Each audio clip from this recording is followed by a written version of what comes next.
Biohacking. What is biohacking and how can biohacking help you? What about the business of biohacking? What should biohacking companies know and do to market themselves and their products? All this and more with Elias Arjan. Let's get into it.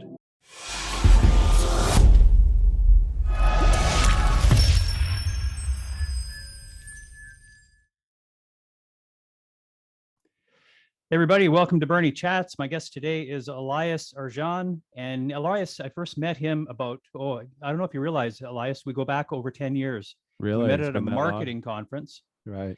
And I was blown away by Elias's depth and marketing savvy. And he's been involved in biohacking the past few years. Elias is the recent senior vice president of BioStrap. He's the founder of Business Brain. And he's also a freelance contributor to the International Sports Sciences Association. I gather that's a publication. Yeah, it's actually a global certification agency. So they're the ones who certify fitness trainers. So if you want to become a personal trainer or a nutritional consultant or whatever, and get a professional certification, ISSA, the International Sports Science Association, is one of the larger entities globally that does that. Oh, that's great. And I've seen you producing some content around biohacking and different athletes as well. Yeah. So is there a connection there, I guess? It's just sort of generally I'm active in the whole space between, wellness, fitness, general health, biohacking, and wearables, and sort of the quantification of all of these things. That's kind of been my focus over the last few years. From my background as a fitness trainer, we didn't have a lot of tools to quantify things. Like if you wanted to become a quantified athlete, you had to go to a lab. We're probably old enough to remember the movies where the athletes were like running with like EEGs on their head and chest straps and on a treadmill in a lab, and all the scientists were monitoring them to see how they could optimize their performance. And now what I've been involved in is all that lab work can be done at home. That's great. So you can do it yourself and you don't have to rely on a team of professionals to get you to that level. I mean, you still kind of need some coaching. That's why I'm working with ISSA, because there's a lot of data. There's a lot to learn. I mean, if you don't have a background in exercise physiology, a lot of this can get really complex fast.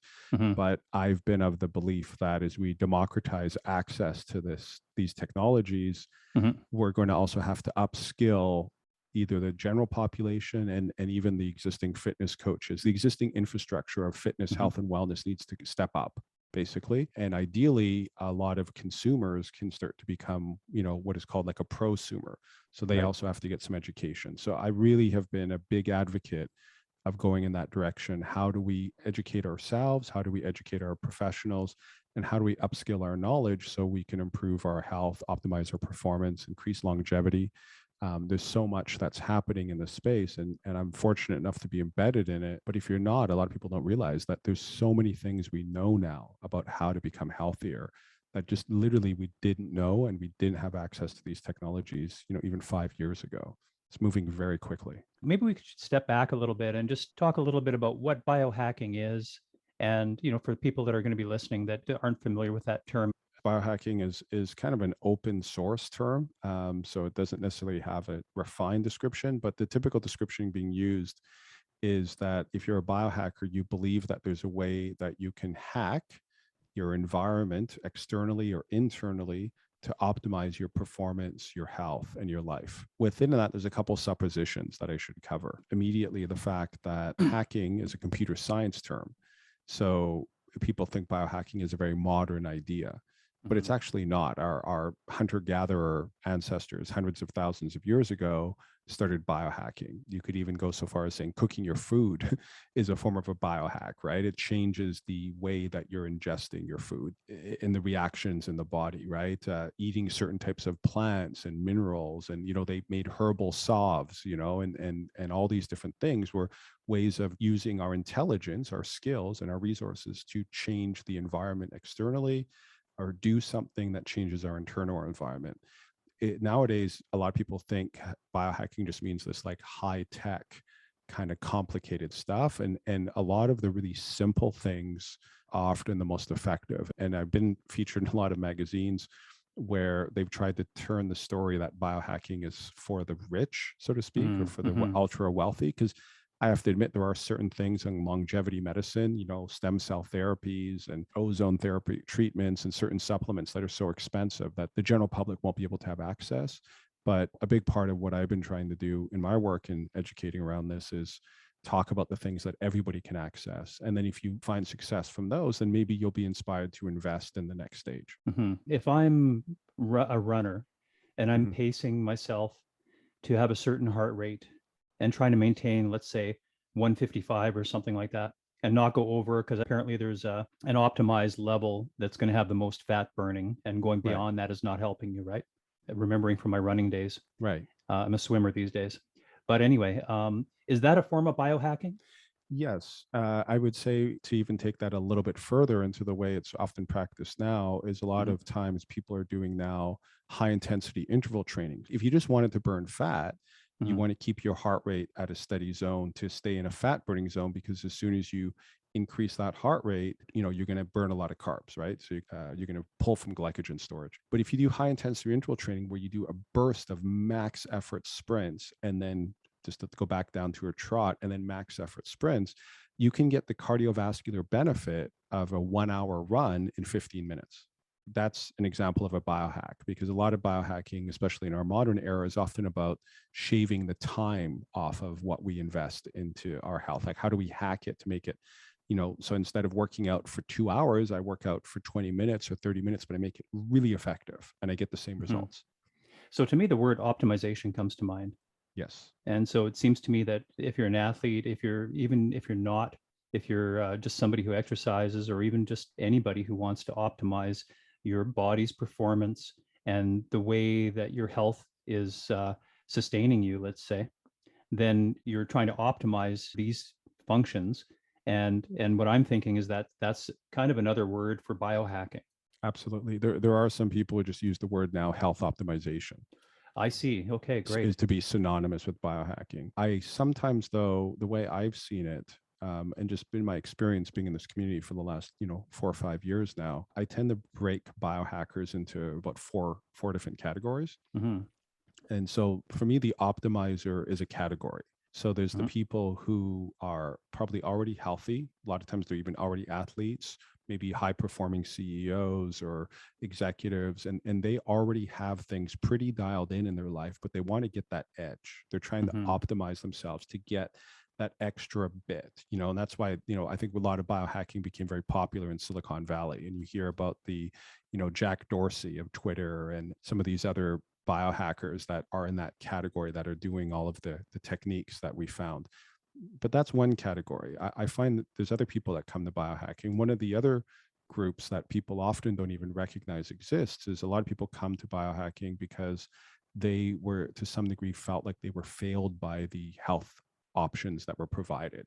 So it's Hmm. like, I got diagnosed with this condition, my doctor said there was nothing they could do, or maybe they went and the doctor said there's actually nothing wrong with you at all. And that's really frustrating, because this Hmm. person's feeling like, I have a problem and I can feel that I have a problem. I know where I was and I know where I am now, and something happened and Hmm. nobody can help them. So then they start going on this sort of search of where do they kind of heal themselves, and then they come into biohacking. So that's like another group, the seeking of healing, the sort of self-healing group. So you have the optimizers, you have the self-healing, then you have a rapidly growing group, which are the longevity. There's like a lot of movement now. If you just even follow the mainstream media or conversations online, there's a lot of people talking about anti-aging and longevity.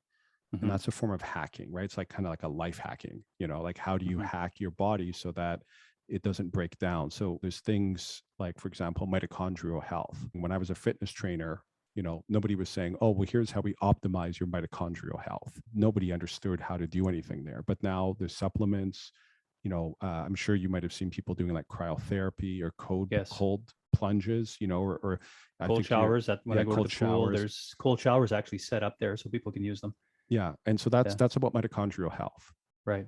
Because what happens is when you expose your cells, what burns calories or creates heat, it's the energy center of the cell. So when the mitochondria encounters a cold environment, and the mitochondria itself is kind of at the end of its cycle or is a weak generator of energy, and it encounters this cold environment, the mitochondria says, you know what, I give up. I can't take this anymore. I quit. And it goes under, but another mitochondria that's younger and stronger takes its place. So you actually create something called mitophagy.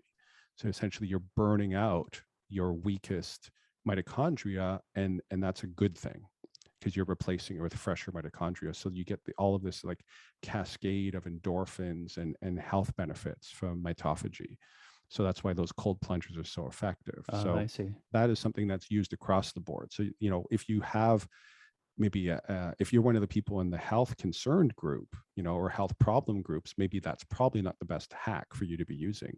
But if you're in that optimizer group, right, or in that longevity group, then that's a great hack to be doing, is cold plunging, cold showers, cold therapy.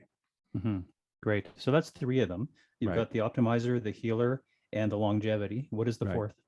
Well, the fourth is kind of where I think we're going to get into maybe some of the interesting part of this. I would say the fourth is kind of this new growing group that's like a prosumer. So maybe they're not quite there yet. They're just sort of dipping their toes in the world. Are you familiar with the innovation adoption curve? Often it's used for technology, but it can be any new trend of how the trend gets adopted over time. Are you familiar with that curve? If you want to explain, it would be great. So you kind of have this group at the very beginning, which are kind of like the innovators. Early adopters.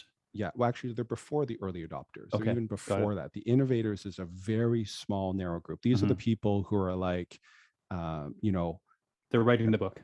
Yeah, they're writing the book, or even in the society, the innovators are still a pretty big group. So it's kind of like the people who are like, I used this example recently, so I was using it again. It's like I was into Nirvana, the band, before anyone else knew about them, and then as soon as they hit the mainstream, they dropped the band because they're too cool for school. You know what I mean? They're too cool for everyone else. They got to always be on that cutting edge. They go from one innovation trend to the next, to the next, to the next, and they just kind of move along that.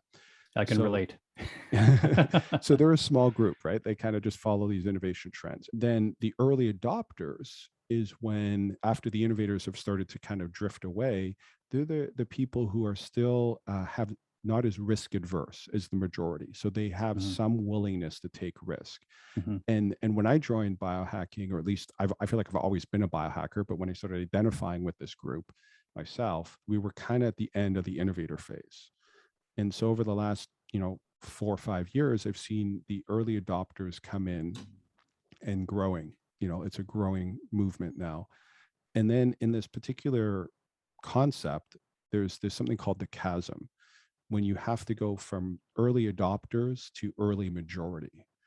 And the chasm is very hard to cross. That's why they call it the chasm, because let's say if you're a company operating in the space and you want to grow, we said we might be talking about the business side of the biohack. Yeah, this is a great segue into the business side. If you're a business and you're looking at the biohacking space, I've actually had some major market research agencies reach out to me to gather people in my community, and then they go and they write a report. I can't say for sure, but I believe the marketing agency that contacted me to bring in some biohackers, and they wanted to do on-camera interviews with 10 people.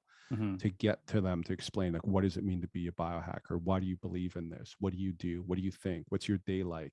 They asked all these people a bunch of questions, and I'm pretty sure they were reporting that back to like a Fortune 10 company, like a very big brand.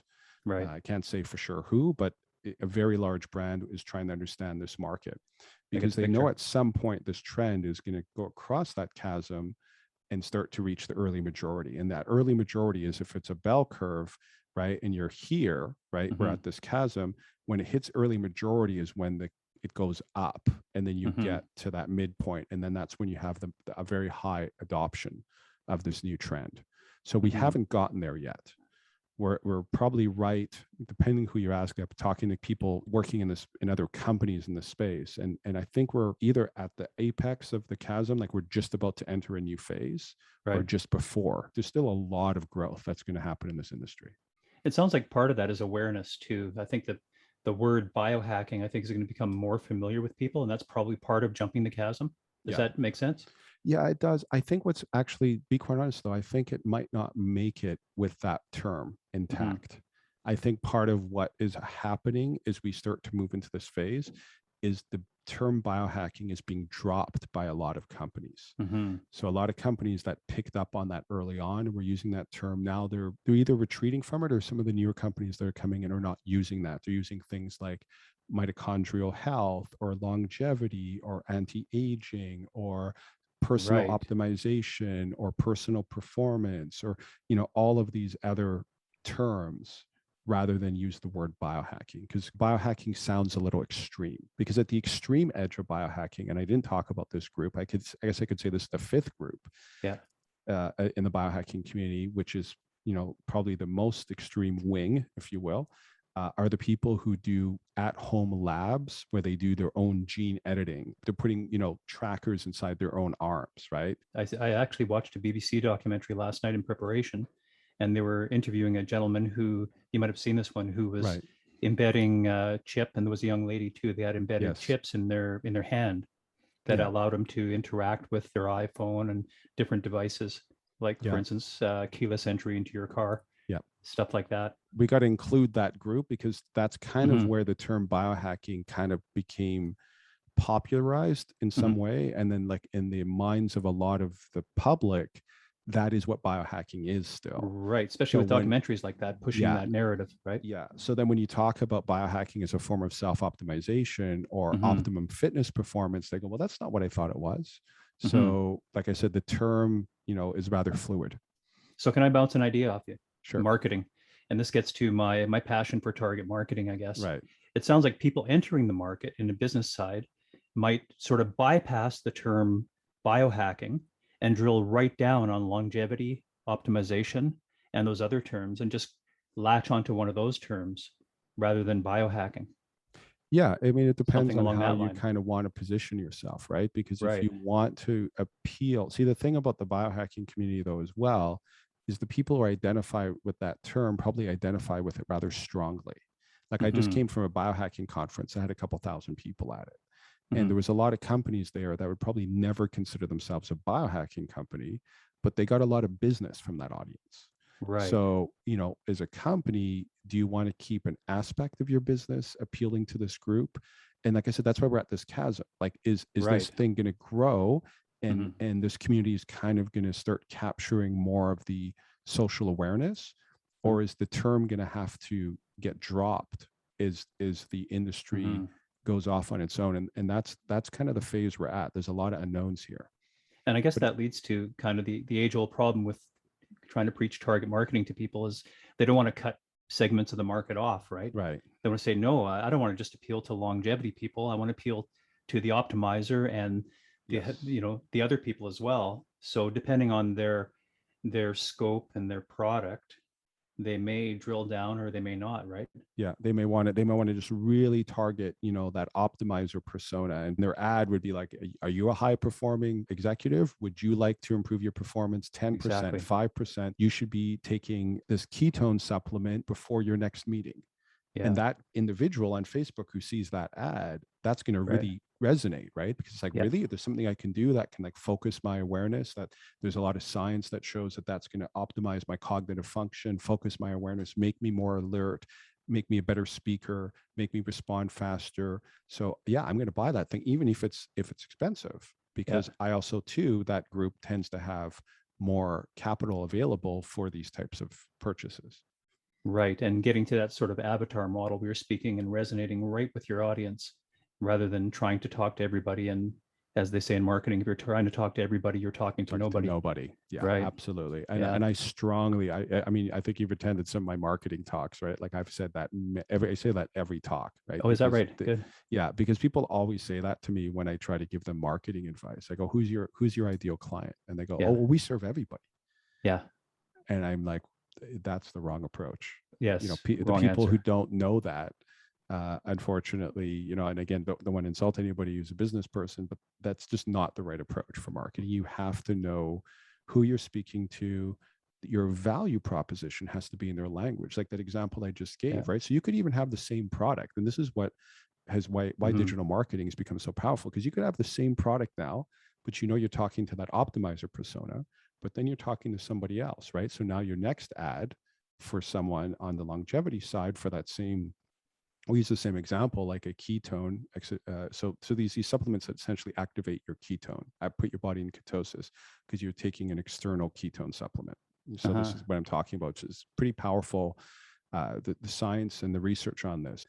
I should just mention, I'm an evidence-based biohacker is Mhm. typically what I put in my biography now, because biohacking is being co-opted. I guess I could even add a sixth group of biohacking, the group I would prefer not to necessarily talk about, but the people who have sort of taken biohacking into, I hate to say this, but I'm such a scientist, into these sort of too far down the path of pseudoscience. So it's just like they're calling it biohacking, but it's extreme pseudoscience. There's literally no evidence that this supplement or this treatment or this protocol has any impact on the human nervous system or physiology. But they're selling that product very aggressively and some very successfully. So a couple of questions on that before they slip my mind. One of them is from a consumer side and from a business side. So from a consumer side, how can somebody look for that evidence? And from the business side, how can a business attach the evidence or seek evidence for their product and their results to attach to their product or their brand? It's a beautiful question, and one I've worked extremely hard to solve over the last couple of years. So to answer your first, so as a consumer, Mm-hmm. a lot of times these companies will have a section on their website that says the science. So when you Right. click that science page and you start reading through the data, I'm not saying everything needs to be a double-blind, placebo-controlled trial, because those are extremely expensive and wellness companies can't afford them Mm-hmm. for the most part. But there should be some validity or some validation of some kind, if not to the exact supplement, but maybe a lot of times what they do is they'll name the components of the supplement. So let's say it's a magnesium supplement, Mm. and they'll point to studies. Here's the list, on clinicaltrials.gov or some other third-party agency Right. of 200 studies that show the impact of magnesium on the body. Right. So they should be able to point at real science, not junk science. And unfortunately, the public doesn't necessarily know how to discern between those two. And then two, you probably also want to make sure that the product itself, like I said, in the case of a supplement, look at also where it's manufactured. Does it have, there's, for example, like FDA cleared labs, in the United States that they may be Mm-hmm. producing the supplement in a premium facility. And is there a stamp of that? Where is the product coming from? I mean, be honest, reviews are still a big way to see things, right? Like what are people saying about the product, and their experience with it personally. And what I've been trying to do is drive these wellness companies to actually do research and validate their products. That's actually what been my personal project for the last 2 years. So Great. Yeah. that gets to the next point. So if you're a company, I mean, I literally built a whole division at BioStrap where we validated these products, because now you have wearable technology and you can actually test the efficacy for yourself. So that's the other thing as a consumer. You could buy like a BioStrap or a wearable, and you can get your own baseline of, Mm-hmm. Bernie, you could have this, you could wear the BioStrap for 2 weeks, get your own baseline of your normal life, how you behave, what is your sleep metrics, what is your HRV, your stress metrics, and your health metrics through a wearable. Then you start taking your supplement. Mm. What changes? Do you see any Mm-hmm. changes? Now, not every change can be measured through biometrics. There's other tools, right? So if I was Sure. using this ketone supplement, I have a ketone breath meter. Mm. So this is a clinical grade ketone breath meter by BioSense. So I can now get up in my morning. I do intermittent fasting. So I don't know if you've heard of intermittent fasting. So Sure. I live off what's called an 18-6 window. So Yeah. I'm fasted for 18 hours a day, and I only have a 6-hour eating window. So if I get up in the morning and I go for a workout, I work out fasted. So I could do my normal morning workout fasted, don't take a ketone supplement, just do my regular workout and then do my breath meter. What's my ketosis level? And I could take a ketone supplement or another supplement that's supposed to stimulate ketosis, do my workout as normal, and then take a breath measurement. I can test for myself. The technology So, exists for us to do this now. In my mind, that's kind of when you really become a real biohacker, when you start doing the N=1 experimentation. so it sounds to me like it wouldn't be far out of the realm of possibility or that costly for a small company to say, okay, we're going to take a random sample, uh, 6 different kind of people or 6 people in our target market, and we're going to buy them biostraps or whatever kind of measuring tool, and then just run your own experiment. Right. Now that's why Is we that built it. That's why we built a division called BioStrap Labs, because we okay? actually were conducting that research. We have been conducting that research for other companies, because the other thing too, and again, some companies have seen that do this, but put yourself in the mind of a consumer, right? When you go and you do that research for yourself and say, our study showed Hmm. X, that it results for this. Hmm. What's the first thing that crosses your mind? Well, yeah, Well, of it's their course it study. showed. You did the study, right? Like, Yeah. yeah, you're biased, you did your own study. So, having somebody else do it, a third party agency, becomes really, that's why people believe consumer reports. So what I've been trying to do in some ways is almost build like a consumer reports for Right. the biohacking industry. Okay. Cool. So back to the business of biohacking a little bit. What is the spectrum of types of businesses, and where do you feel the sweet spot is for businesses to enter? Yeah, the spectrum is huge. If you look Okay. at the global wellness industry, it's a $4.2 trillion industry. That's just wellness. Wellness encompasses anything that is not fitness or medicine. Okay. So anything that people are doing for their health, that could include, yoga retreats. That could Hmm. include a mindfulness app. Hmm. That could include a beauty cream. There was a McKinsey and Company report, if you're familiar with them, Yes. Consulting that group.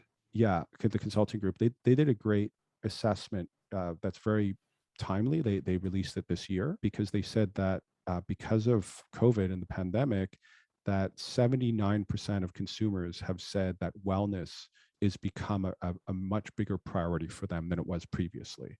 And almost half, 49%, I believe, said it was their number one priority now.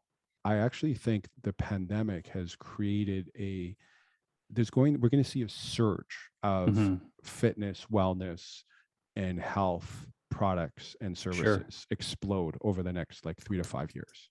An And absolute is that explosion. because people want to be in a good shape so they can sustain themselves through potential issues? Yes, I think Yeah. it has. I think, because if you look at the actual metrics of the pandemic, I think 54% of the people who had negative COVID outcomes had some comorbidities, right? Right.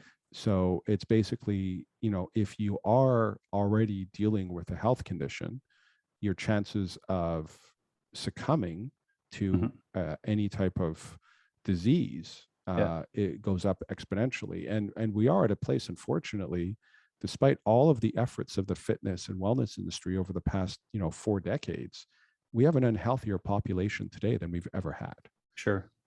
I often joke with people and say, yeah, my swimming, I'm doing the pool now in taking 2 breaths, right? Mhm. And I often joke that I'm practicing in case the possibility of getting COVID.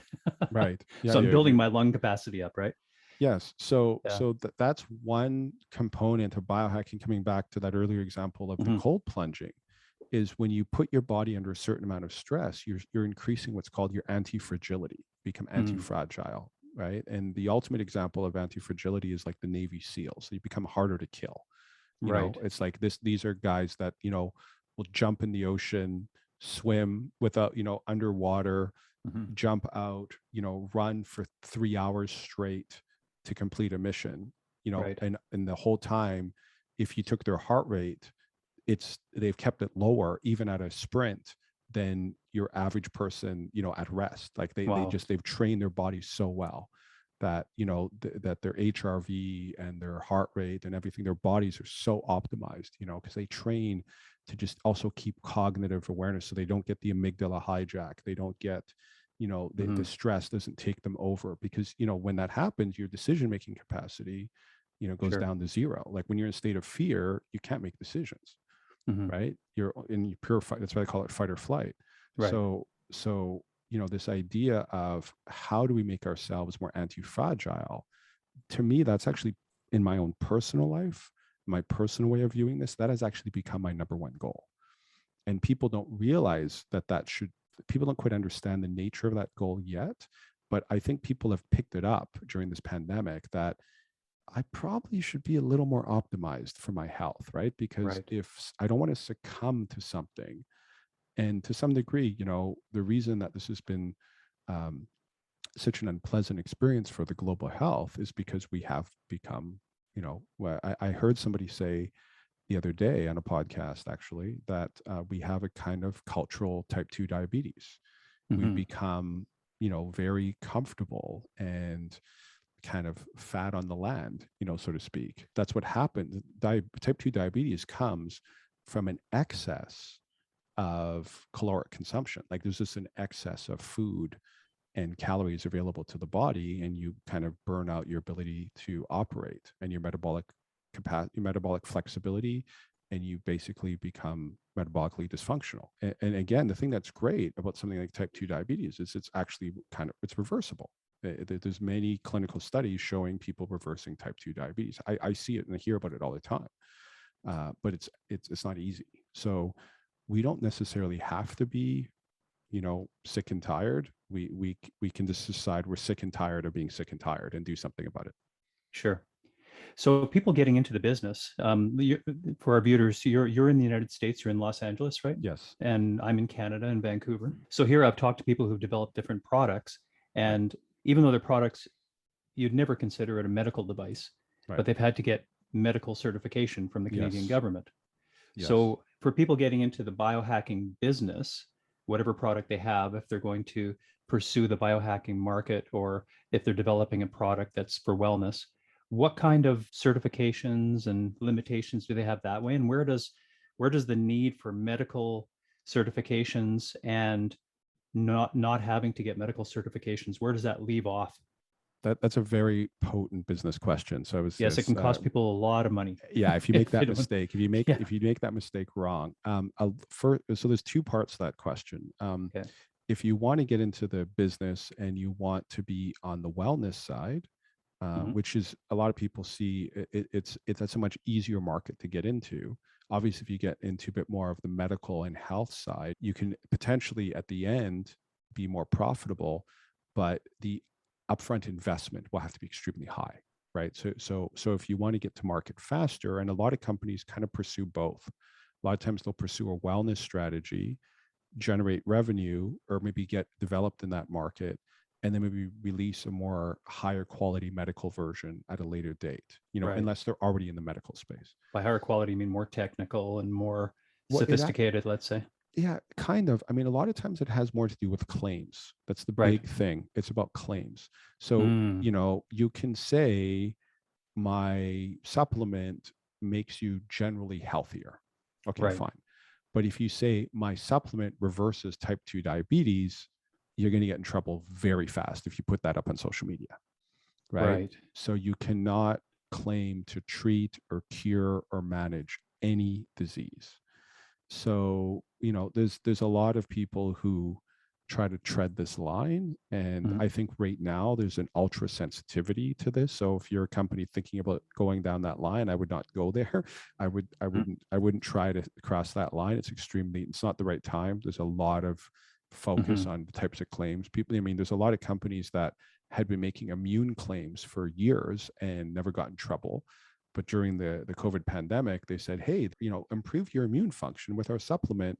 And boom, they were cracking down on that hard. They were nailed it. So if somebody's in a company, and I think primarily you're talking to people about people that have a product, or they're going into a product and they're capturing that general consumer market, and they're looking at crossing into the specific claims about medical performance and benefits. Yes. Right. That's when you're required to conduct research.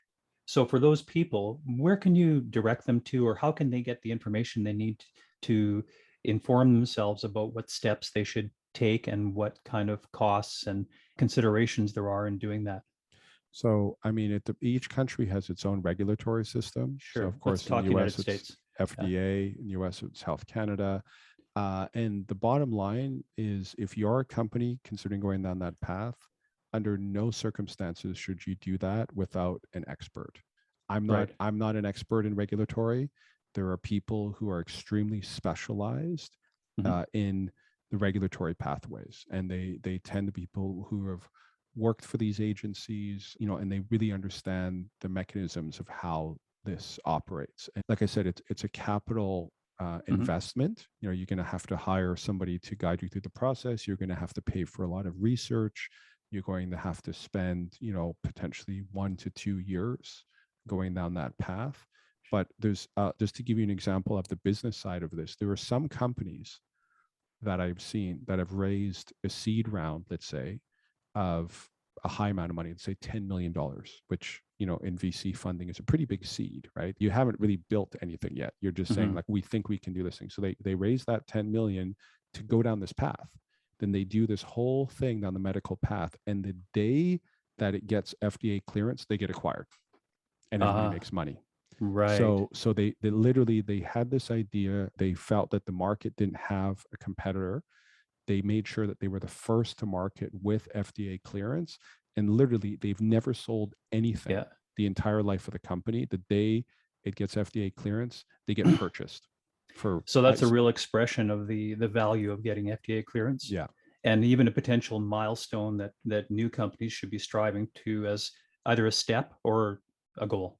Yeah, I mean, it's something to consider if you feel that you have the capacity, the bandwidth, and an offering that is a legitimate medical treatment, right? Otherwise, you're wasting your time. Yeah, otherwise you're completely wasting your time. Yeah. So this is why also too, you probably want to validate your offering with the general consumer, because you can make wellness claims and you can make sure that, you're getting impact. And to be quite honest, the example I just gave doesn't always happen. That's a rare example. Typically, companies will go down this path. I've seen a lot of companies that had a great product and it really worked and the science was strong and their marketing was really bad. It was all designed by scientists and engineers, and they didn't know how to reach the market. And so they literally, the company goes nowhere. A better mousetrap without marketing. Yeah. And I've seen other companies that are offering a similar product, but are all just marketers, and they go to the moon. They basically become a unicorn, with $1 billion valuation doing the exact same thing. Interesting. It is very interesting because it's, even though you're in this health and wellness space and you do have to have efficacy, you do have to have science. Unfortunately, as I said before, there's a lot of pseudoscience companies out there that are probably making $10-20 million a year in revenue. So it doesn't mean that all of the products on the market are efficacious. If a business person was looking for somebody to help walk them through that process and they wanted to find a professional, what would you search online? I'm assuming that's the first place to go. I would probably look at health tech incubators or health incubators. There's a lot of these sort of accelerators or incubators now that have popped up. And the thing that's great too is, even if you were in Canada or Singapore or Japan, you might be able to join an incubator in Silicon Valley. Incubators being a term for groups of people that are gathering in certain places or getting services for starting up businesses and taking them to the funding level. Probably the biggest one in the US that I know of is StartupHealth, based out of Silicon Valley. There's another one here in Los Angeles called ScaleHealth that started in LA, but now has expanded to multiple cities across the US. So there's a lot of these kind of organizational structures designed to grow these businesses. Like right here in Los Angeles, there's a big push to become one of the health tech hubs of the planet. So there's a group here that I've started working with called BioScienceLA, but their job is to focus on the LA region. So if you want to move your business to LA and open up a branch here, you'll get access to all of these additional services and support to amplify your message and try to make you more successful. And do some of these organizations or incubators, do some of them operate virtually these days? Yes. Or? Yeah, they do. Yeah. A lot of them, the Founders Institute, I believe, has a whole virtual program. So there's a lot of these groups where you can get that sort of startup mentorship from anywhere in the world. A lot of times when you make it into these groups, you've crossed the threshold, just by getting into this group, because they're going to analyze, do you actually have a legitimate, possibility here? Doesn't mean that you're going to make it, but they're like, okay, well, you actually do have something. So then they often, just getting into one of these groups often is the best step before you go for your seed round. They usually tend to get people pre-series A. So it's usually more on the seed stage or visionary stage.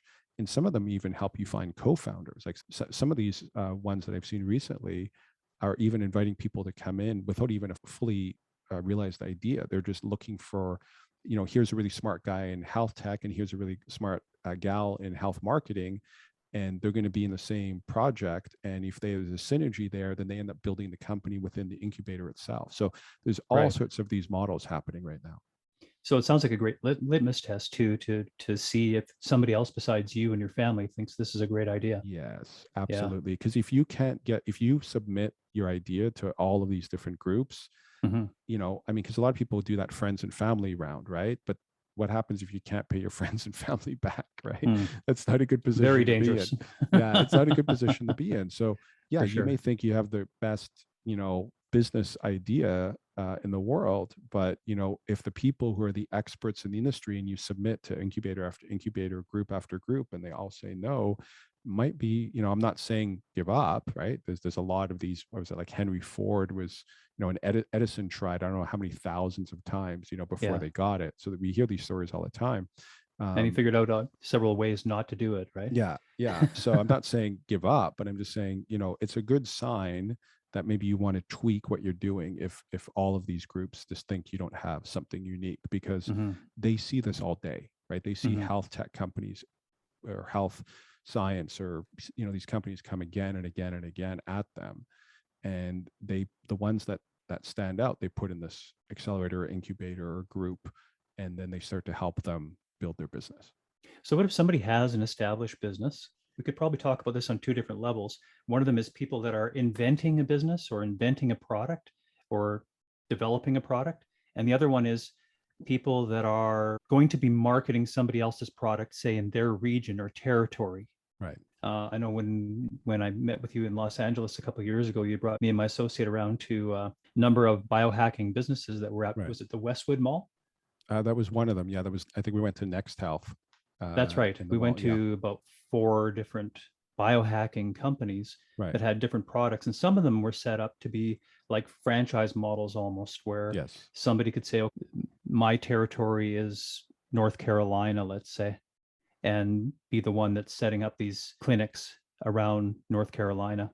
So two different kind of levels. If somebody has the innovations and they're creating a model, a business model around biohacking, what steps should they be taking beyond incubators, because their product's already developed to a certain degree? Right. I've become a firm believer in the last 2 years. I've seen a lot of kind of cross pollination happening in this space, looking for more collaborative models and less competitive models. So, you mentioned the example of these facilities. So, there are some of the people who say supply technology to these facilities who have started to kind of work together to acquire clients together. Mm, So, I mean, one of the things I would think is look at who is already in industry, who's got traction, who you can align with, who's rapidly growing in the space. What's fascinating to me is in the 2 years that's passed since I took you on that tour, right. there was about 3 or 4 companies that are now franchising these types of biohacking models, and they're selling them across the US and popping up around the world. Like I've been talking to someone in Switzerland who's launching under the auspices of a longevity clinic, almost like a biohacking model, and they're popping up all over the place. But these franchise companies that I spoke to, and these literally just are happening right now as of 2021. There's 2 companies I know that have sold over 100 franchises Wow. in less than 12 months. Well, so that's a business opportunity for people that are listening to this and they're looking for the opportunity in biohacking, then latching onto one of these brands that are franchising and selling territories, Yeah. or I don't know if they're selling them or if they're just looking for the right people to be active in different regions. I think But they're doing both. I think a lot of the franchises, when they know it's a prime market, sometimes, right, and again, I don't know the details but here, but sometimes they sure. look for an operator, right? And then sometimes they look for a franchise.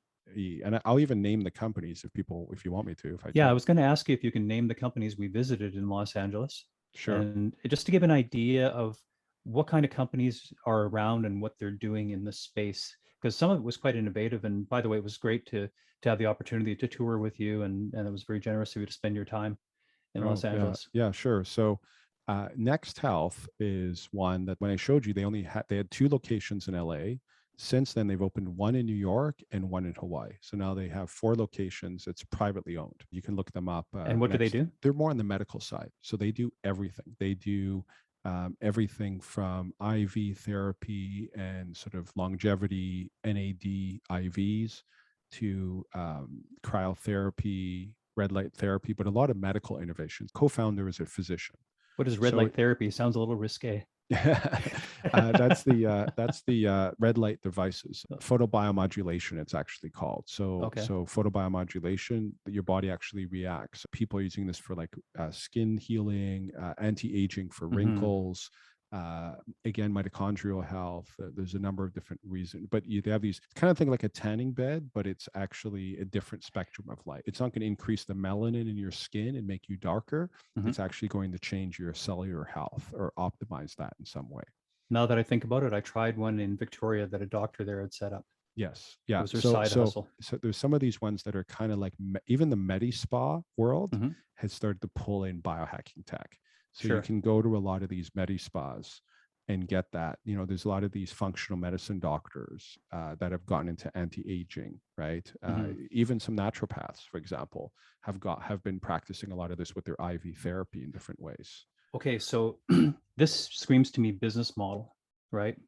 Somebody has a Medi Spa or some kind of a business, Right. and they say, "Oh, I can add on to my business here and Yes. get more revenue from the same amount Yes. of clients." Yes. Right? Much like a Absolutely. chiropractor fixes your back, but all of a sudden he's selling Right. orthotics. Some chiropractors are selling pillows. So it's added revenue streams onto existing models without having to look for new customers. Yes, Right? absolutely. So you could be a hairdresser Right? and take one of your back offices that maybe is just used as a break room or something, or don't take things away from your staff. Don't take it wrong, but you know what I mean? Like a space that's maybe not used or Sure. active or something like that. And then, yeah, you can put red light therapy, anti-wrinkle treatment.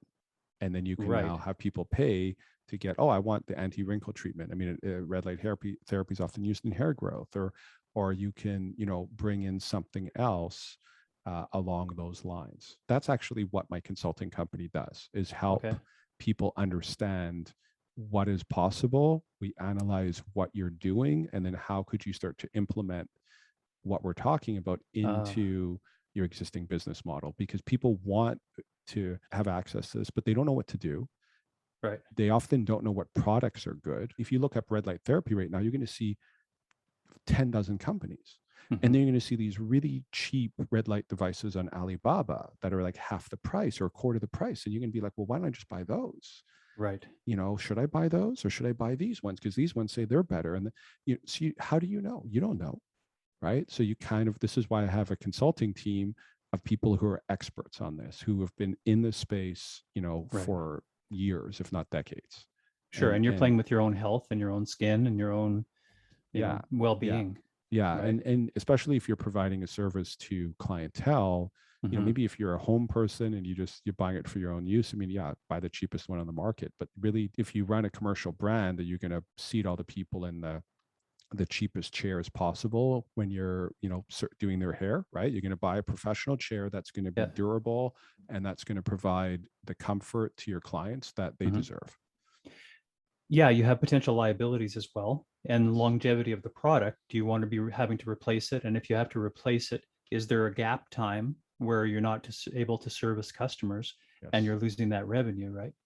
So those are considerations too. I would say anybody who's listening to this, who's kind of thinking, oh, this sounds interesting, like I can tack that onto my business. Yeah, you can. Coming back to something we dropped off on was the Mckinsey and Company. They talked about wellness across 6 dimensions. So maybe let's just run through those really quick.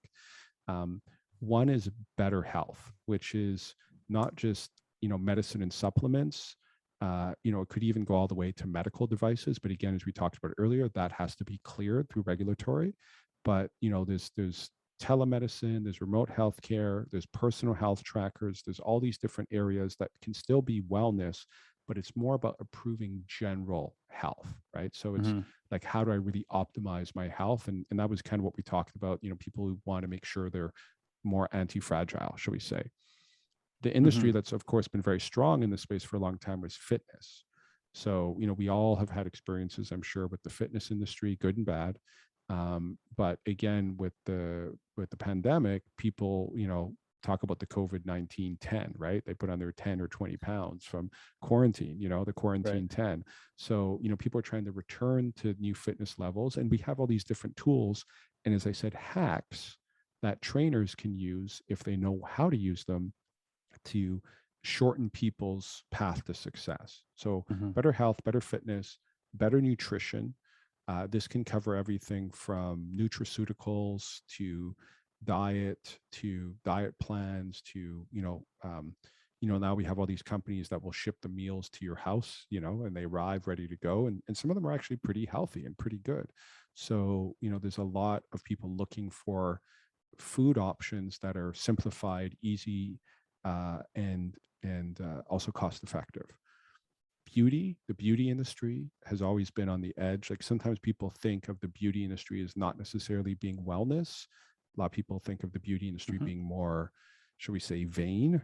But there is an aspect, if you really get into it, that if you are healthy and you're improving your health, like we talked about red light therapy a minute ago, there's an anti-wrinkle spectrum of red light that you can use. 660 nanometers of photobiomodulation has been proven scientifically to reduce the appearance of wrinkles and help with hair growth. Didn't work for me, but no, I don't use it for that. I shave my head. So, but it does improve that. There's another supplement, to come back to nutraceuticals.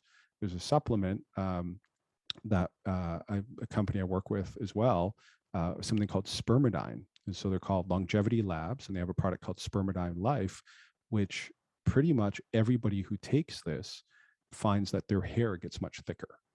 Oh. Right. So because, and I won't get into I thought you were going to mention other benefits with a name like that.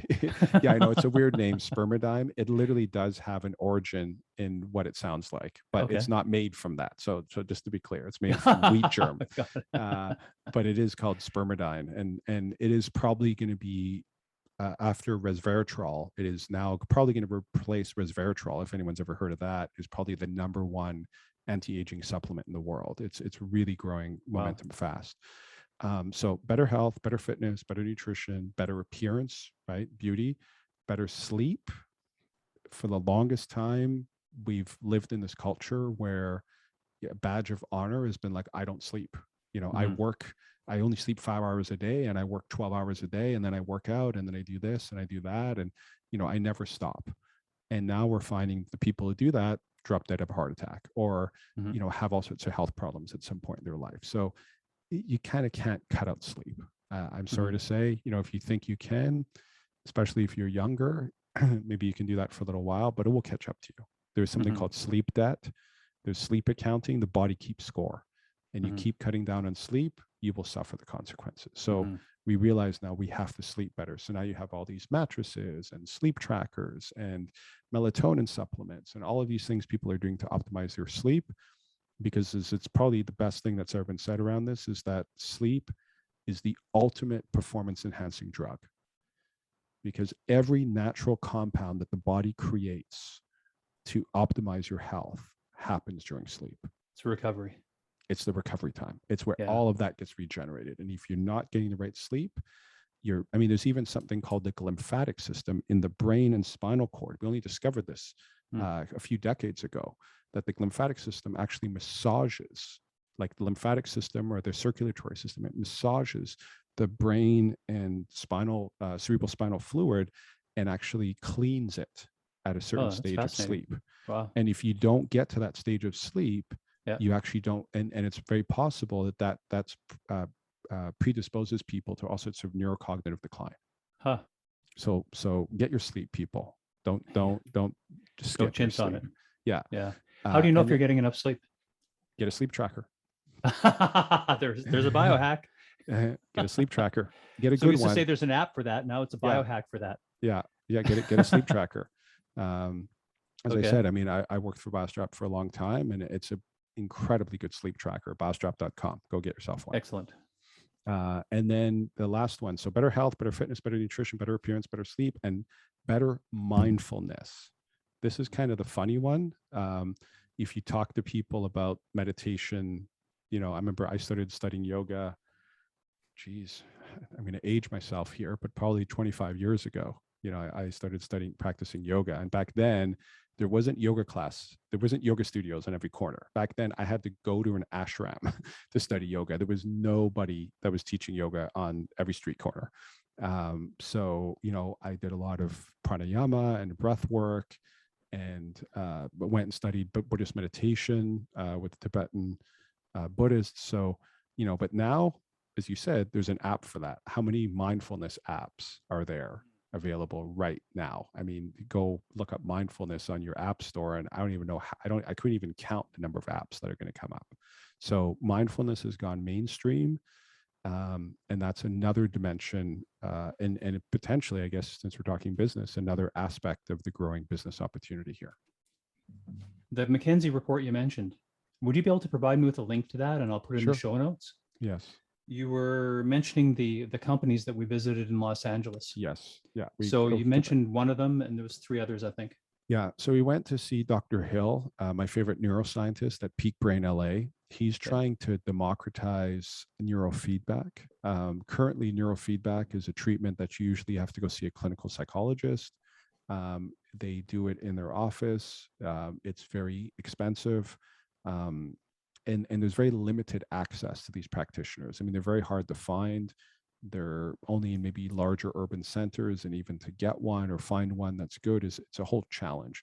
So Dr. Hill is trying to kind of democratize this, simplify it, lower the price. He currently has offices here in, I think, LA, Costa Mesa, St. Louis, and he's about to open one in New York, and I think he's opening some overseas. So he's really doing a great job there, and I encourage anyone to look up his work called Peak Brain. And I want to use these as kind of an example, not as an endorsement or anything like that, for people to understand what kind of opportunities are out there. Well, this is the fascinating thing. Again, what he's doing is, because of the pandemic, he went to a virtual neurofeedback model, which has never been done before. You have to get to I think you have to get to one of his locations to get the initial EEG. But in terms of the neurofeedback protocol over time, he actually does something where he gives you the unit, trains you to set it up, and then you actually do it at home, which again, turning the whole kind of approach to neurofeedback on its head. And that's also how they're lowering prices, because otherwise you have to go to the clinician, and you have a PhD doctor sitting with you for an hour. You're paying for that every time. So he's trying to kind of simplify that. Not to mention the location and So the Peak Brain Institute, Dr. Andrew Hill, that was one. The other one we went to is a very large franchise called Osteostrong. And that's where they have osteogenic loading for bone density development. Very, very popular right now with elderly women, but good for anyone. A lot of athletes are using this, but the osteogenic loading essentially stimulates the osteoblasts and actually builds bone density. And if anyone's ever encountered, an elderly parent, more predominantly an issue with women than men, but my grandfather, for example, passed away. Very common problem. He fell, broke his hip, and that was it, right? Like he couldn't recover from that because the bone density goes down. So this idea of what they do at Osteostrong is try to increase the bone density so that as we age, we can maintain that bone density and be more anti-fragile. Right. Makes sense. And then the last one we went to, I think we went to Upgrade Labs. They're now producing the biohacking conference I was on at 2 weeks ago in Orlando, because they couldn't actually host it in Los Angeles or California right now. So because the regulations. Because the regulations to get that larger group together, wasn't possible. I mean, a lot of big industry events within sort of the biohacking or health technology space have all been canceled, as well as other industries. But the biohacking conference was probably one of the only conferences of its kind that happened in this year. So those were the 4 that we went to, but there's 2 other companies that are franchising that, if you want me to name, I could name. That sure. Because if we're having a focus on the business of biohacking, then I think talking about this entry level, how people can get into the space, what the opportunities are, and then we can shift to how people are already in the space, how they can better run their businesses or better market their businesses. Sure. So the 2 other companies that are already getting a lot of traction there's one called Restore. And that's another franchise model. They're opening franchises. I follow them on LinkedIn, and it seems like almost every day they're like, we're opening a new franchise in this city and in this city, and they're kind of just popping up all over the place. So Restore, we've often thought about fitness as being like you work out, but then after you work out, you need to recover. So these are kind of like active recovery centers. That's where you get your cryotherapy, your compression therapy, your red light therapy, your IV treatments, and all of these sort of recovery techniques so that you can kind of go back into your optimizing your performance levels. So is that something that if somebody has a large gym, for instance, they could use that as an add-on to their business? Because we were talking about Absolutely. adding on like-minded products. And I think one of the key things there is, a business owner can ask themselves, okay, the people that are using my services, do they also have a problem that could be solved or a desire to use this other kind of product that happens to be in the biohacking space, right? Yeah. So that's probably a good question for businesses that are already established to ask themselves, right? Yeah, absolutely. I mean, like I said, you could be having a lot of gyms now are putting in these sort of in these little, even these little recovery rooms. I'm starting to curate these for actually place people may not think of, but the offices, large offices now want to put recovery rooms. So I've been asked to curate recovery rooms for large companies. I'm starting to curate some of these recovery rooms for even conferences, so that when everyone's at the conference and it's like, oh, you want to break from the conference, or even just maybe just for the speakers and VIPs, you can go into this room. You can do like a mindfulness treatment where you get, and then you get the compression therapy, or maybe you do, some red light therapy, or all these different things that you can do to sort of just, calm the nervous system back down, recover, re-energize, and then go back out. In the technology now, it's becoming more ubiquitous. The price is coming down, and so you're seeing it proliferate. So Restore is one that you may want to look into. And again, people who wanted to sort of emulate these models, these are successful businesses. They're growing very fast. So to your point, if you thought, well, how would I emulate that in my gym or in my facility? You can look at what these companies are doing. This other one called Covery is really interesting because they actually are doing both together. They're actually launching gyms with the recovery center attached. So they're saying work out here and recover here, and they're putting them even into the same space. So they're lining up their thing called the Covery with Regimen. And I just met them actually a couple of weeks ago at one of the conferences, and I really like their model. They're also growing very fast. I'm really fortunate, I guess, in the sense that living and breathing this every day, I'm seeing exactly how this is growing very quickly. And maybe some people think, well, that biohacking thing this guy is talking about is a bit obscure and abstract, and I don't think it's going to catch on. Just to let you know, on the business side, it's actually exploding. Like most of these companies that I'm talking about cannot keep up with demand.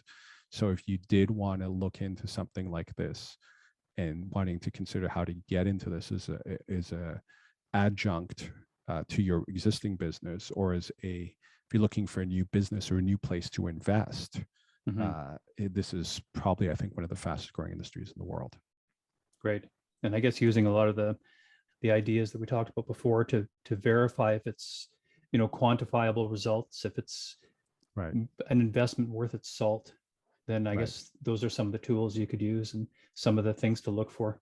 Yeah, I do have to say, yeah, in some ways, it is still a bit of the Wild West. When we met, I was operating my company, Business Brain, more as a coaching and consulting firm in the general sense. And that's why I've transformed Business Brain now, after all my experience, into focusing on consulting in this exact space, because I've been so embedded in it for the last 4 years.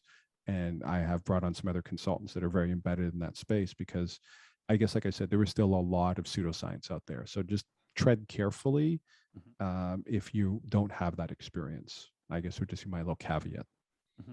I'm going to go a little cynical here.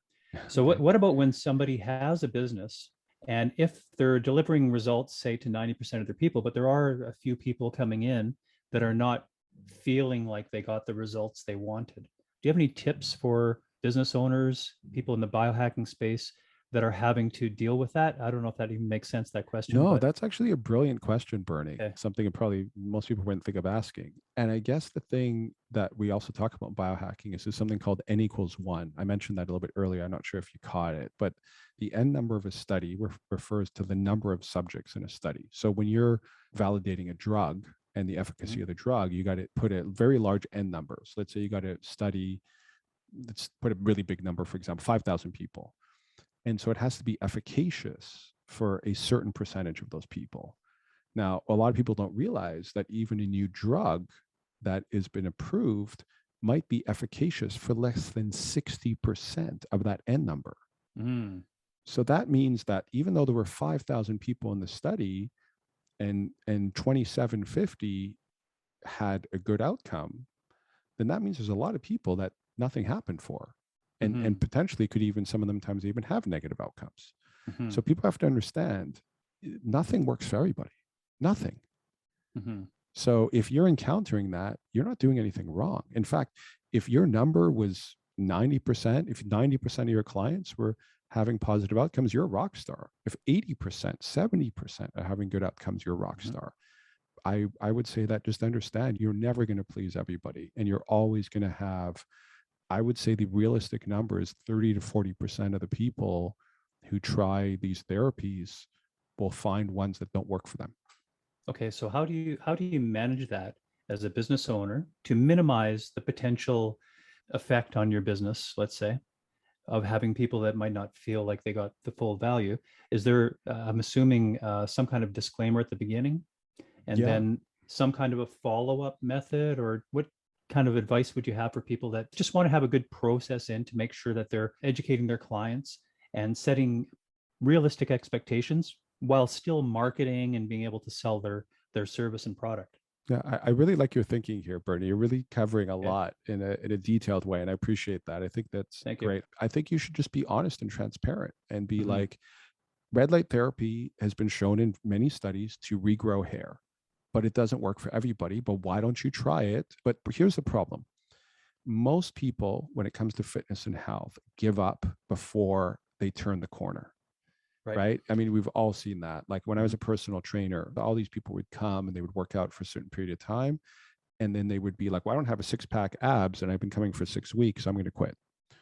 I'm like, well, yeah, but nobody gets 6-pack abs in 6 weeks if they're, came in overweight. Like, it doesn't happen. You got to be realistic in your expectations. It's like fad diets, and you really need to turn it into a lifestyle, right? Yeah. What you probably should do is become a bit of a coach yourself, understand your technology. So if using red light therapy and you're in a beauty spa and you've added it to your treatments, go do some research and be sure, okay, well, for people to have an effective outcome, they probably need to do this twice a week for X amount of time, for X amount of weeks. And that's going to be your protocol, right? And if after that protocol, they don't feel, as you say, that, or they don't see the results, if you told them at the beginning, this is commonly where people get the best result, let's try that. So you kind of gonna have, and this is why we're still in the early adopter phase, because most business owners don't want to go through all that. They just want to know what's the protocol, what's easy, how do I rinse and repeat. I don't want to do all that work. And that's why we are not in the early majority of what I'm talking about here today with you. I see. You got to become a bit of a coach yourself. You got to become educated yourself. You're going to have to do some investigation and do some legwork, because everything isn't designed. It's not, the whole industry isn't plug and play quite yet. Yep. And I think every industry has to deal with that, in the web design or even the video production business that I'm, heavily involved in both. People have expectations and they think, oh, I'm going to turn on the switch on the website. I'm going to go live. And then I'm going to have to get more servers because there's going to be so much traffic, right? Right.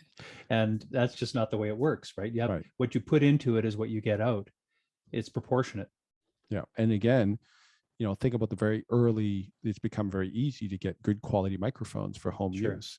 But at some point, these were completely expensive and unobtainable, right? But now the prices come down. It's a mature market. It's very ubiquitous to get these products. The manufacturing and supply chains are huge. So you can get access to these really easily at a low cost, and everybody kind of can figure out how to use them. They've made the technologies more plug and play, so all of that will eventually come into this industry, but we're not there yet. Well, and of course, usually there's a specific time on the early side that if you get in, that's where the maximum profitability is going to be before the market's saturated. But then not getting in too early so that you have to do all the legwork to create the market locally as well. Maybe there's something there to talk about as well, is what is the sweet spot of getting into the market? I would say right now. I would say this is why we're at the beginning of the chasm, as I said. So that means that we haven't, so on the other side of the chasm is the tipping point. So if we're at the beginning of the chasm and the tipping point is on the other side, again, you can't predict with perfect accuracy when these things are going to happen. But my estimation, based upon, like I said, being embedded in this now for a couple of years, is we're probably within about 12 to 18 months of hitting some type of a tipping point. Things are just going to start just growing on a more exponential cycle. If you were going into the biohacking business with one of these franchises or an innovation of your own, how much of a runway would you give yourself? Would you say, oh, it's probably going to take me 3 months to get up and running, or 3 years? Or how much of a runway would you try and have the capital to finance? I kind of think that's impossible to answer directly. Sure. But back to my earlier statement, if we're about 12 to 18 months from a form of the beginning of a tipping point, then that means if you get in now, you should be using this time to get your market validation dialed in, to find your product market fit, who's your ideal consumer, get your market testing figured out, get your branding figured out, get your brand position established. Because if you have all that done in the next 18 months and we do hit the tipping point and I'm right, you're golden. Yeah, two things come to mind with that, and that makes a lot of sense. Thanks for that. One of them is that you didn't include, but I'll throw in, is getting your processes down in your organization, which would also include staffing. Yes. So making sure you have the people trained, and so that when all of a sudden, when that business starts getting momentum and people are coming in and the phone's ringing, and how do you handle it? So having your processes and your staffing dialed in by then, that runway kind of idea. Yeah. And of course, your supply chains, because right now we're in a state of very severe disruption in global supply chains. So it doesn't matter what you're trying to produce. I think a lot of people I know have gone back to domestic production because global supply chains are so disrupted. So that's increasing costs, right? So then how are you going to structure your margins if you now suddenly have to produce domestically? Shipping prices are going up. How are you going to get all of that figured out and get your margins and then the price that the customers are willing to pay? Like there's a lot to figure out right now. There is, yeah, right now, and probably when people listen to this, hopefully it'll be behind us, but there's a lot of issues with supply chain, like you're saying, containers. There's issues in China with production. I'm hearing shutdowns in Vietnam. So there's all kinds of supply chain issues going on. Well, most of what you read, they say it's not going to be over to the beginning of 2023. So I think it's going to be, they're saying, at least, I guess they're talking more about the chip shortage on that one, but people are saying generally it might take even a full year from where we are right now, at least for a lot of these disruptions to sort of level off. And like I said, I think a lot of companies are now looking at ramping back up domestic production, and that's going to take them a year or two. So, I think this will kind of level out potentially.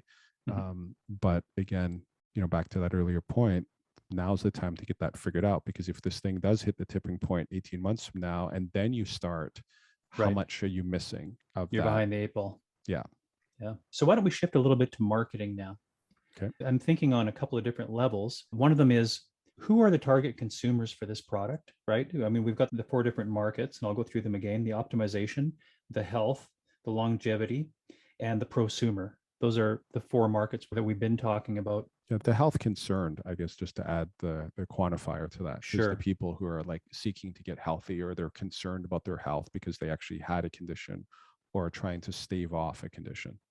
Right. And they haven't maybe got the results that they've looked for in the traditional health and medical field. From a target market and ideal client perspective, I'm wondering, as we're talking about this, if there's a bent for sort of luxury and status and just self-pampering, if that's kind of an aspect of it.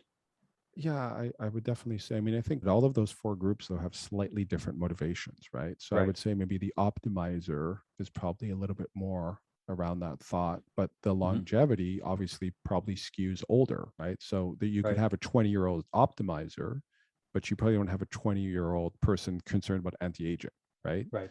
There's certain demographics and even psychographics that probably go with each of those categories that, I could probably break down in detail and go into that, but that's maybe part of what I do as a consultant. So maybe I'll leave some of that off the table, but basically it's a very astute question, and there's a lot of nuance there, I guess, is the thing. And And you're absolutely correct, though, that there are certain levers that each market is going to be more responsive to. Mm-hmm. Understanding that there's different kinds of people are going to go to seek out this kind of service for different reasons. Do you have any thoughts on the best way to get exposure to those markets? There's an interesting thing that's happening within that is a lot of these companies are actually still not even selling direct to consumers. They're selling to practitioners and letting the practitioners sell to the consumer. Right. Because right now the consumer isn't educated enough to make a decision.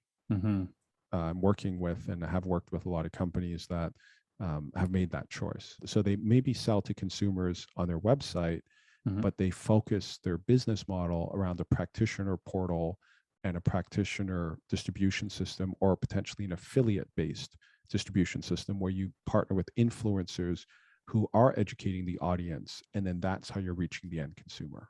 Right. So identifying those channels, and one of the channels could be the professional referral source. Yeah. The other channel could be the influencer referral source, in addition to your digital or traditional advertising that you're doing. You're not getting consumers in biohacking right now. You're getting prosumers. Right. There isn't enough market education. So we haven't reached the early majority. So you have your prosumer, your influencer, educator, and your practitioner is kind of the three main distribution channels. So if you're coming in thinking, oh, I'm going to sell to everybody across the country, you're not going to get that. You're going to get your prosumers right now if you try to sell direct to market. So you got to have a really good strategy there. So you have to ask yourself, okay, my target customer, what are they thinking? Who are they talking to that would influence them and refer my service? Yes. And then make sure that you're connecting with that person. Yes. Whether it's a professional or an influencer, and making sure they're aware of your product and they know how to refer your product. Yes. And service. Absolutely. That's that right now from where we are in the cycle of this industry is a key piece. And that's probably the most valuable thing that we just said in this in terms of pure business understanding. Because so many companies I see are going out there thinking they're just going to sell direct to consumers and then wondering why they're not getting the traction. And they're going through that recognition. And I have as well, the recognition that, oh, that's not going to work yet. Right. Right. You want to have a one-on-one conversation at some level with that target. Because we're still in the stage, the early adopters are, I said, they're less risk adverse, but the conservative, more risk adverse population will look at that offering and go, that's not for me. And you're not going to get them right now. Right. Like don't think you're suddenly going to be the one that converts them all at once. We haven't reached the tipping point. So you're not going to get them all at once. You're going to have some through line strategy. Right. And I guess from there, understanding your business, so you know how many of these prosumers or other target market clients that you need to sustain and make your business profitable. So if you understand that, then you can reverse engineer it as a business person and go after the market. Yeah. And the good news though is that especially if you're operating at a local level with something like a facility, coming back to the idea of you're in a beauty spa and then you add this in, you probably will capture a lot of the market and you're going to be novel. There's going to be a sense of oh, that's new. I haven't seen that. That sounds really cool. I'll try it. So there's a novelty aspect that you can really take advantage now. So it's kind of like a double-edged blade, right? So there's people who love novelty, who, like I said, are a bit less risk adverse. And then you have the conservative minded people who are I don't know what that is. I'm not going to go near it. So you're kind of going to get both of those responses. So you just need to be prepared for that psychologically. Well, and I think of it, there's three things that come to mind actually. But one of them is, if you already have an established business, it's that much easier for you to do because you have a built-in focus group that you could talk to your clients and ask them if they'd be interested in that service. That has to be done a certain way, though. You have to obviously emphasize the benefits and the prestige or whatever it is of doing it. Just to add to that, that's why the practitioner model is so effective, is because right now, because it's a novel, it's based on trust. So I really like my hairdresser. And so my hairdresser tells me this is a really good hair supplement. And I already trust and like them. I've been coming to them for 2 years. And they say, hey, Spermidine has really improved hair growth for all of my clients. Right. I'm going to buy it, right? Because I have a trusted relationship. And if we come back to my sales training that I usually do, I say we buy from trusted advisors. We don't buy from salespeople. People we know, like, and trust. Yeah, we buy from trusted advisors. So if you're already a trusted advisor and now you're adding these new things in, and you do your due diligence to make sure that it's an efficacious recommendation, so you don't risk your personal brand, because if you're now that hairdresser and you give them a product and they spend $200 on it and then they come back and say this thing sucked, you've lost some of that customer relationship. So just do your homework. But Right. again, you have a built-in opportunity here if you're in that category that you can Makes take sense. advantage of. You know what industry it really reminds me of, Elias, is the dental industry. When they brought, I'm going to date myself here now too, but when they brought in teeth whitening, Right. So all of a sudden my dentist was selling me teeth whitening, and I thought, it's kind of cosmetic, but and you're a dentist, so Right. but now it's so normal you don't think about it. But at first it was a bit of a like, why are you doing this? You desperate? and look how big that industry became, though. Oh, it's it became huge, so huge. ubiquitous. Like every brand now, like every store, you go to Target or Walmart, and there's like teeth whitening toothpaste and sprays and treatments and everything. But at some point, you're right, at some point it would only be able to be purchased and done by a professional. You had to go to your dentist to get it done. Think about that for a minute. It's a perfect analogy. At the very origins of teeth whitening, it had to be done in the dentist. Then it went to med spas. Then it went to larger spas or treatment centers, and then it went to the mass market. That's a perfect metaphor for the genesis of how this is going to go. Great, good. So Elias, you were talking to me about your position with BioStrap. I'm absolute fan of wearable technology, and I had the privilege of being the senior vice president for BioStrap for 2.5 years. Well, actually, I consulted with them for 6 months, so 2 years in total. But before that, I was running my consulting firm, Business Brain. Recently, I made the decision to return back to consulting, specifically focusing on exactly what we're talking about here today. How do we help companies who want to enter the space and understand the market, understand how to connect to consumers or prosumers or practitioners or affiliates, is what my consulting firm does now, specifically for health, wellness, and fitness companies. I'm doing things like building affiliate programs. There's some brands that want to kind of reach that consumer, but as I said, they recognize they have to go through the affiliate strategy. So we're working with them on building that affiliate strategy. For events, we're doing some event production, because as I said, it's really about market education. So how do we educate the market? We have to use the resources we have. And so producing events, whether they're educational or where we have access to practitioners. Some of these practitioner events that I've been at recently that are attended by either health professionals or physicians who they're very hungry to get access to this because they do want to get better outcomes for their patients. And so if there are technologies or services that are not strictly medical, but are getting positive outcomes for their patients, they want to use them.